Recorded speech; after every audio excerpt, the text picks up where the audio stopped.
Hello out there. This is Eliante Bell with Right Now Revelation. Guys, be warned. This video is going to probably go in just a bunch of different directions. But I've actually, I guess, been in mourning since Sunday, hearing of the tragic passing of one of my favorites, Kobe Bryant, and his daughter Gianna. I want to also just, send prayers out also to the other family members as well. I don't know all of them personally by name without actually being able to maybe look at a list. But I'm also cognizant there were other people that were on the helicopter, and prayers go out. I actually released a poem as in my reflections of Kobe just the other night, and even that even had a negative connotation to some people because I didn't actually mention the other people that were on board. But my sincere condolences go out to Vanessa and the family, and also each and of the other families as well. But I've been a true Laker fan since back in 1980. I remember when Magic Johnson came into the NBA. That's kind of when I actually made my transition over to being a Laker fan. Back in those days, I'm from a small town in Mississippi, Mound Bayou.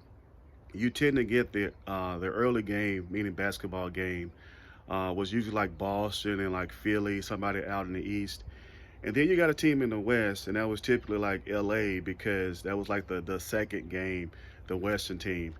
So you didn't have like the NBA League Pass back then.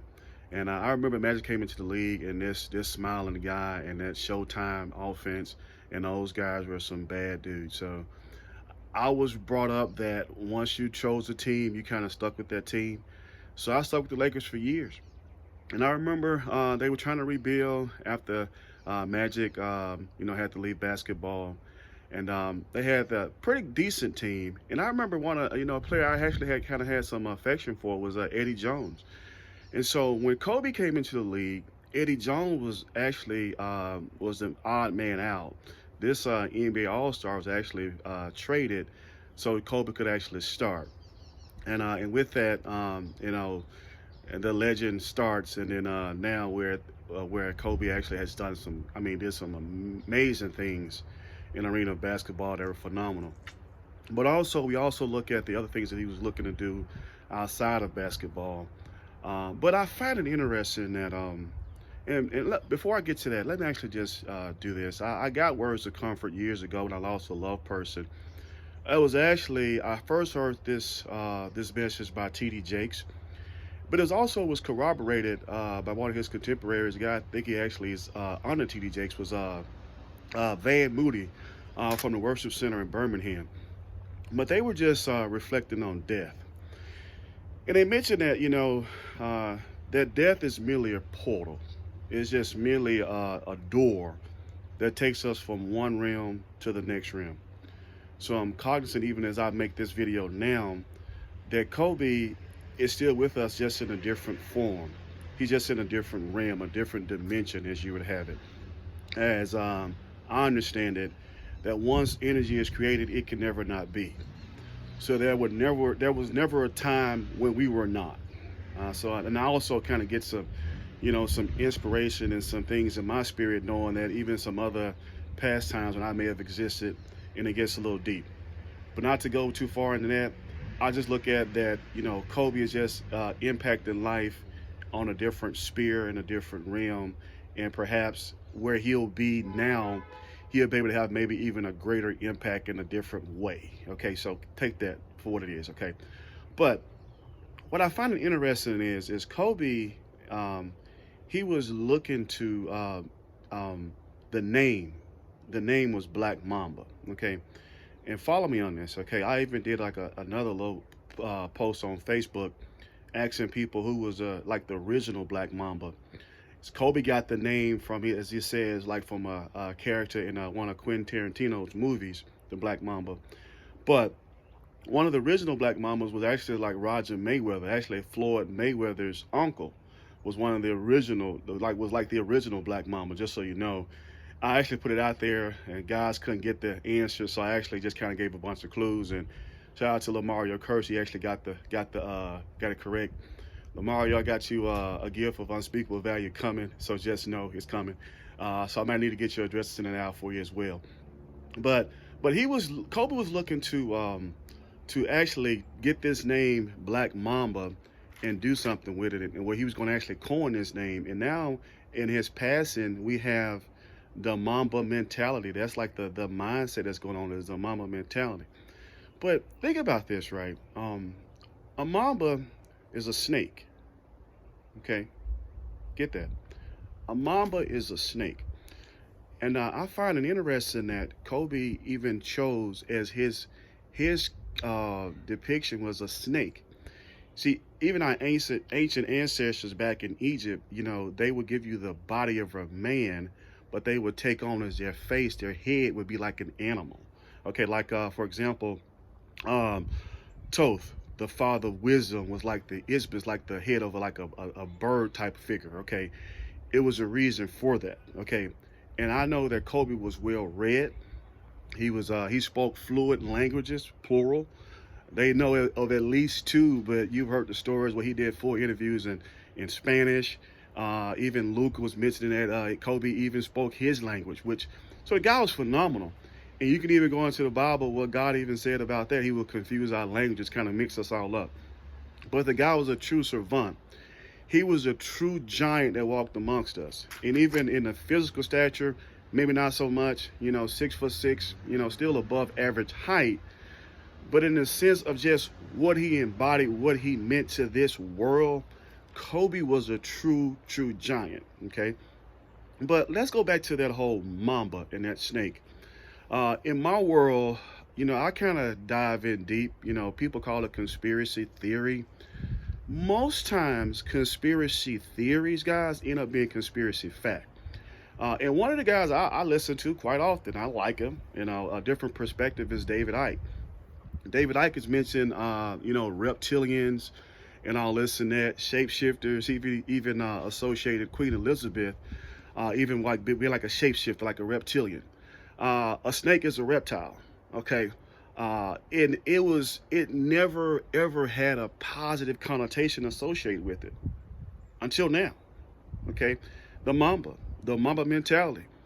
So get even what I'm saying. Like, I'm gonna even read real quickly from Genesis. It just says the fall of man, Genesis 3:1.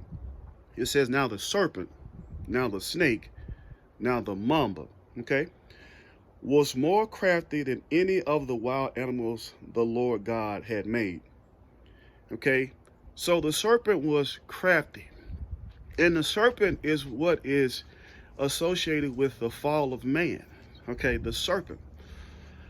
So now, knowing that Kobe knew this, but why would Kobe still take on the attribute and want to be known as the Black Mamba? Somebody you don't want to mess with. A snake, you a snake in the grass, low down, dirty. You guys know we've always associated snake and negativity, okay? Snake and shadiness. But Kobe took this deal and a Mamba and a snake and turned it around to something positive. So even more than all the points he put up in lockdown defense and all the lives he's impacted, and the guys, grown men, myself included, crying like little babies, I've been stuck because this guy meant so much to each of us, okay? But he took this snake's mentality and turned it to something positive. Even though the very Bible that most of you guys read, even in the Quran, this is the Old Testament, it still is in there as well. So how is it that he takes on this thing and turns it into something positive? I think that's even a greater feat. Or what are we really being told in this, okay? We have just embarked on the year 2020. 2020 was always synonymous with vision, imperfect vision, okay? There's going to be some things, guys, that's going to unfold in this year that may challenge you. It may challenge you to your core, okay? But get out your own way and let it in. Let in that dual nature, because you have a good and then there is an evil, and they both are necessary to exist in this paradigm, okay? Hermetics, I'll get into that at another time, because this video can get very, very long if I ever were to get into hermetics. But just that dual nature, okay? Where does good stop and evil start? See, that's the question you may have to ask. because every element of evil has an element of good. Okay, now Kobe's plane goes down mysteriously. You know, a sharp drop. Yes, I still need more information on that. I know that there are some nefarious weapons out there. EMP, they can shoot this thing down. We'll be no wiser to know what really happened. You guys right now even have, like, partially autonomous cars. They can almost partially drive themselves now. No different than like aircraft, helicopters, airplanes. You can actually, there can be somebody that can get full control of this copter and crash it. And I know it gets into the world of conspiracy, but guys, these are just things that are out there. Okay, they're out there, and these are things that need to be considered.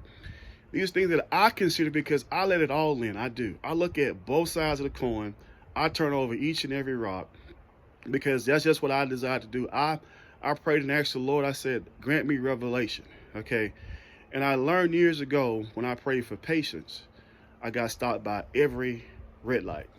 So now I pray for revelation, and it comes in, and it comes in fast.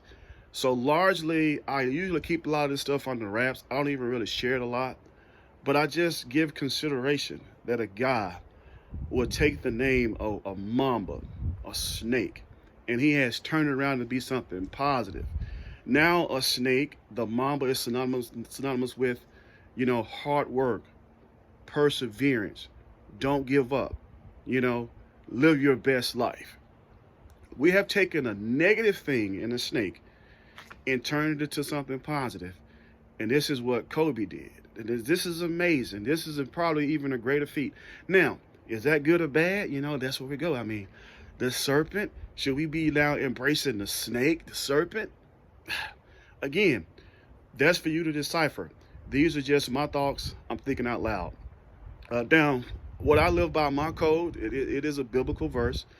It says, do not conform any longer to the patterns of this world, but be ye transformed by the renewing of your mind. Then you'll be able to see God's will, his good, his pleasing, his perfect will. So guys, that's progressive. I pray that this may have hit you in some type of way. I don't know. I am still trying to sort the pieces out. Again, blessings and prayers out to the universe, to each of the families out there. Guys, there is something going on out in the ethers in this paradigm right now. Be ready for the shift. Don't get caught off guard. Let us all stay prayed up. And again, blessings over each of the families that were affected in this tragic accident. Guys, if you want to hear more about this type of stuff, subscribe to my channel on YouTube. It is, my name again is Eliante Bell, Right Now Revelation. You can actually get a copy of my book. It's available now at pageturner.us, or it's on Amazon as well. It's been re-released. I realize most of you guys will never go out here and go to some of these dark places like I have chosen to do. This is what I endeavor to do for the rest of my walk.